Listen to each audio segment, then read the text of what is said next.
Welcome back into Around Our Nation. Oregon has a bitter taste in its mouth after being swept by Utah last year in the regular season and the Pac-12 championship game. Now the Ducks are looking for revenge with the conference title on the line once again. Let's welcome in our experts on this game, Steve Bartle and Matt Prehm. And guys, we'll start with the Oregon offense here. Top 4 in the country in total yards and points per game. But now the status of Bo Nix is questionable. So, Matt, what can we expect to see from the Ducks, whether or not Nix is a go? Yeah, that's the biggest question this week here in Eugene. Will Bo Nix be able to play? Will he be effective if he can play? Suffered an ankle injury late in that game against Washington, did return, but it was very clear that he was dealing with something that limited his impact in that final drive. And it's not just him either. Starting center Alex Forsyth left that game with an injury. His backup, who's also starting right guard, Ryan Walk, suffered an injury as well. So Oregon's offense, while one of the best in the country, is dealing with injuries at probably the two most important positions of its offense going into a game against maybe the best defense in the conference. And those injuries really play into probably the biggest X factor of the game for the Utah, which is the progress of its defensive line against strong run teams with mobile quarterbacks like Bo Nix. Florida and UCLA were two run-heavy teams that defeated Utah earlier this season.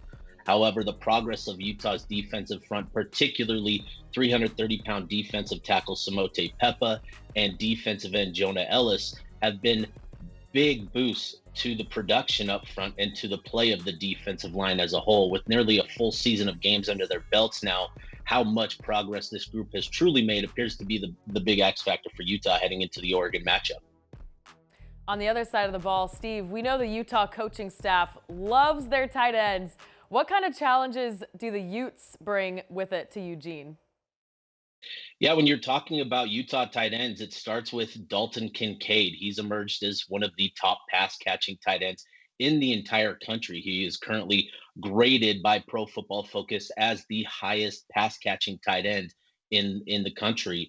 He has totaled 650 yards, 7 touchdowns. His big performance against USC, he completed he caught 16 of 16 targets for 234 yards and 1 touchdown, a big performance in Utah's most important game. He will be relied on, as will the other tight ends in the group, such as Thomas Yasmin, Logan Kendall, and Munir McClain.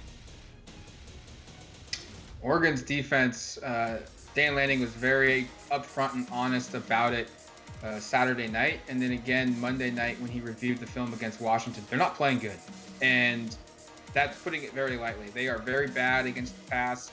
Covering Utah's tight ends could be one of the key factors for this football game because Oregon's linebackers have not performed well in space.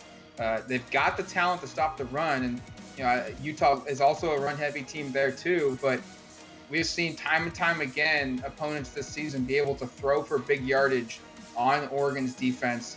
And it wouldn't surprise me in the slightest if Utah maybe shades a little bit more to passing just because the Ducks aren't good. And they're one of the worst teams in the country on third down conversions. They're one of the worst teams in pass coverage. And Utah's got the tight ends, they've got the quarterback, and they've got the speed outside at the receiver position to still be able to get some big yardage off the passing game, which could open up Tavion Thomas, a really big bruising running back in that second half for Oregon. So both of these teams out of the playoff hunt with 2 losses each, but they're still playing for something here. A spot in the Pac-12 title game and a top bowl game still within reach. Matt, start us off with this one. What's the mentality of the teams going into the game this weekend? Yeah, this is an interesting week for Oregon. College football is an emotional roller coaster. And this time last week, Oregon was thinking, hey, there's a clear path to get to the college football playoff, win out, and they're in. And now all of a sudden, the playoff is off the table. They've suffered a loss to a bitter rival at home when they were a double-digit favorite. And now a team coming into this weekend is one that basically embarrassed them twice in 3 weeks last season, once in Salt Lake City, once in the Pac-12 championship game. How does Oregon kind of manage those emotions of losing the college football playoff opportunity and still being able to get to the Rose Bowl, but they've got to beat a team that they clearly are not happy with how they performed against last year twice in 3 weeks? And with Utah, this is a very businesslike approach. This team is determined to get back to the Pac-12 championship game. And they know that this Oregon Ducks squad is not the same Oregon Ducks squad that they beat last year. So they're coming into this game with a refreshed focus, a renewed focus, and an understanding that this is going to present a new challenge. This team is approaching this weekend with a very business-like mentality, as I said. They're focused on getting back to the Pac-12 championship. They want to get back and repeat as Pac-12 championships, as champions. That's where their focus is at. You could hear it in the players' commentary this week. They're entirely focused on the Oregon Ducks this weekend. They know that this is the most important game of the season. All right, thanks guys, appreciate your time. And for more coverage on this game and these teams, be sure to check out UteZone and Ducks Territory.